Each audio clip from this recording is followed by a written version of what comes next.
మంత్రాల పకీరు చెప్పే మాయ మంత్రం కథ కదే చంటోళ్లను భయపెట్టే భూచోడి కథ కదే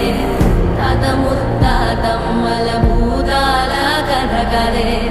విక్రమాదిత్యుడు చెప్పిన వేదాళుడి కథ కదే దీపము నుండి దెయ్యం వచ్చే అల్లావుద్దీన్ కథ కాదే ఇది ముడత చర్మం ముసలి చెప్పే కథ